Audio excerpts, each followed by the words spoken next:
పూరా లోకల్. నమస్తే, welcome to పూరా లోకల్. రవలి రెడ్డి గారు కాంగ్రెస్ పార్టీ జనరల్ సెక్రటరీ గారితో ఉన్నాము. నమస్తే మేడం. నమస్తే అండి. మంత్రి కొండా సురేఖ గారు చేసిన వ్యాఖ్యలపైన మీ అభిప్రాయం ఏంటి?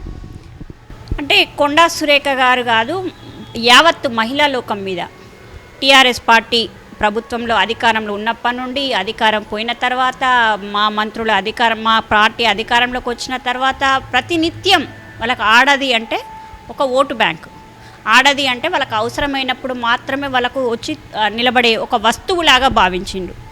వాళ్ళ అధికారంలో ఉన్నప్పుడు ఒక టర్మ్ మొత్తం మహిళా మంత్రి లేదు, ఆఖరికి స్త్రీ శిశు సంక్షేమ శాఖ కూడా ఎవరికి ఇచ్చినా చూసినాం కదా. మహిళా కమిషన్ లేదు, ఏది లేదు. మహిళలకు బతుకమ్మ చీరలు ఇవ్వగానే మహిళలను ఉద్ధరించడం అన్నట్టుగా మాట్లాడిండు స్కామ్ల కోసం. కాబట్టి ఈరోజు కాంగ్రెస్ పార్టీ వచ్చినాక మనం చూసాం ఒక 10 రోజుల కిందట సురేఖ గారి మీద ఎంత అబ్యూజింగ్, అసలు సభ్య సమాజం సిగ్గుపడే విధంగా ఒక అక్క తమ్ముళ్ళ బంధాన్ని కూడా ఏ రకంగా ముడిపెట్టి వాళ్ళ సోషల్ మీడియాలో పెట్టారు చూసాం. దానికి ఏ ఆడదైనా భర్త కాకుండా వేరే వాళ్ళతో ఫోటోలు బయటకు వస్తే ఎవరైనా, అంటే సోషల్ మీడియాలో ట్రోల్ చేస్తే ఎవరైనా బాధపడతారు. దానికి సురేఖ గారు నేను కన్నింటి పర్యంతమైనము అంటే దొంగ ఏడుపులని కేటీఆర్ అనడం, అంటే వాళ్ళ చెల్లి ఏడిస్తేనే కరెక్టు, వాళ్ళ తల్లి ఏడిస్తేనే కరెక్టు, మిగతా వాళ్ళు ఆడవాళ్ళు కాదా?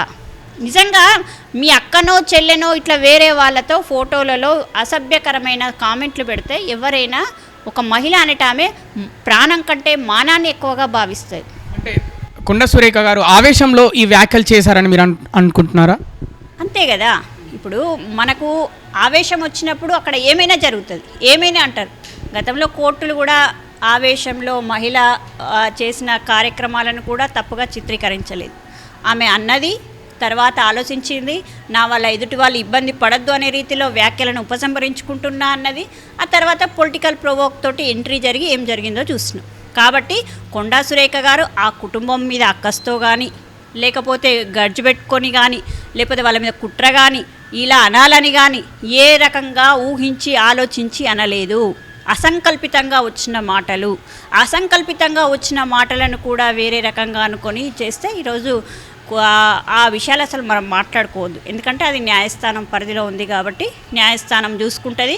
తాను ఒక మహిళ అంటే ఒక వ్యక్తి చేసిన తప్పుకు పశ్చాత్తాపడి సారీ అని చెప్పడం కంటే మించింది ఏది లేదు. కాబట్టి సారీ చెప్పినప్పుడు వదిలేస్తే హుందాగా ఉండేది ఎవరికైనా. కానీ దాన్ని ఇంకా రాద్ధాంతం చేస్తాము, దాన్ని కాంగ్రెస్ పార్టీ కాబట్టే ఈ రకంగా చేస్తాము. వేరే పార్టీ అసలు బీఆర్ఎస్ పార్టీలో ఉన్నప్పుడు ఎవరైనా నోరు పెగిలిందా? ఏమన్నా అసలు ఏమన్నా అన్నారా?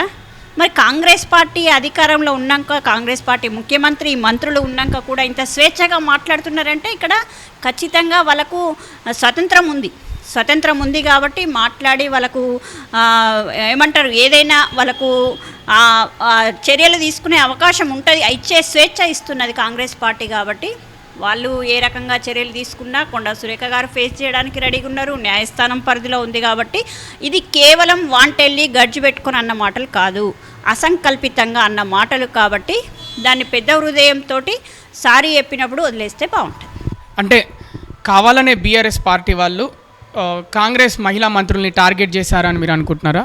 ఇప్పుడు వాళ్ళు గవర్నర్ని కాంచలి అసభ్య రీతిలో మాట్లాడతారు, నెక్స్ట్ మా సీతక్క గారిని ట్రోల్ చేస్తారు, కొండా సురేఖ గారిని ట్రోల్ చేస్తారు, మేయర్ గద్వాల్ విజయలక్ష్మి గారిని ట్రోల్ చేస్తారు. వాళ్ళు ట్రోల్ చేయాలి వాళ్ళు ఎవరు అంటున్నా, ప్రతి ఒక్కరిని ట్రోల్ చేయడమే వాళ్ళ పని కదా. ఇప్పుడు సోషల్ మీడియాలో తీయండి, మేమన్నా అంటే ఏ రకంగా బూతులు మాట్లాడతారో, వాళ్ళ సంస్కృతే బూతులు.